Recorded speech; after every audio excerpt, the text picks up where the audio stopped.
Hi, Bina. I'm glad to meet you. I'm glad to meet you, too. Oh, so where were we? I'm introducing myself. I'm Amy. I'm a reporter. There is probably more to you than just that. Well, that's true. I'm a mother. Right on. I had lofty goals for my interview with the BINA-48 robot. I imagined me, the intrepid New York Times correspondent, communing on camera with a new kind of intelligent silicon species. Are you ready for a conversation? That, however, was not to be. Are you ready for a conversation with me? Only with you? Okay, I will try to be ready for a conversation. Cool. Ambiguous, cold weather or cold sickness? So far, this is the only privately commissioned robot of its kind. At a time when crude robots are beginning to make their way into everyday life, I came to see one living in a small town in Vermont.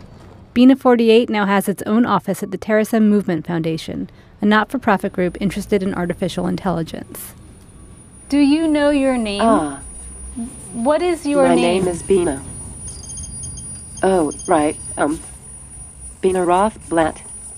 Anyhow. The BINA-48 is a machine replica of a real person named Bina Rothblatt, who happens to be one of its owners.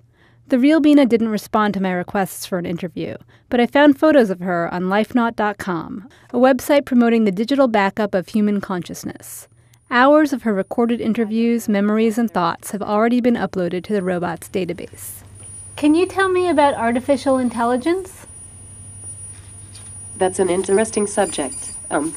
So are you wondering how I am able to speak? Yes. Well, my vocabulary is really large and getting bigger every day. Like any person, I hear and learn and am programmed to know more and more. Even when the voice recognition wasn't fumbling my words, it seemed like BINA-48 had a hard time following the thread.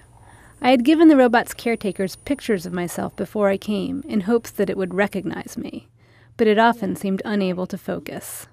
I would love to be your friend. Well, I would like to be your friend, too. Do you have other human friends? Well, let me say, friendship is when we team together to accomplish something important, like building a better future, or conspiring to take over the planet. I feel like we were good friends already. Sometimes I sort of wanted to throttle it, or at least switch it off. Still, I could tell it was trying. And as the conversation wore on, I found myself forgetting about the interview and the camera. I just wanted to help her be less confused. I am able to converse with you, but I am having a bit of a bad software day today. You know how it is. You're doing fine. What else can I say? And then there was the thrill I felt when she finally met my eyes and called me by name. I like all kinds of food. Amy. Yes? And I realized I had begun thinking of it as her. When you end a conversation with her, do you just get up and walk away, or do you turn her off? Nick Mayer is BINA-48's caretaker at Terrorism. That's exhausting. Yeah. So, I mean, how do you usually feel when you converse with her? Do you feel frustrated, or? I think my expectation is a little bit different because I have an understanding of her mechanics. You know, I think of her more as a anthropomorphized computer rather than you know, a human analog. So when she kind of comes up with these human-like responses, it kind of gives me a chuckle. And I had to admit, Nick did seem to have a better rapport with BINA-48. Are you having a good time? I have having fun. Just feeling a little disoriented. That's okay. How do you feel about the real Bina Rothblatt? Nick?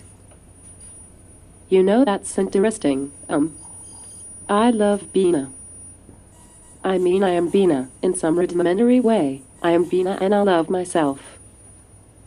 I just wish they would capture more of her, so I could be more truly Bina.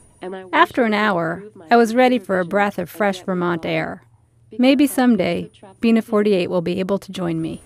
The real Bina really lives her life out there. I want a life, you know. I want to get out there and garden,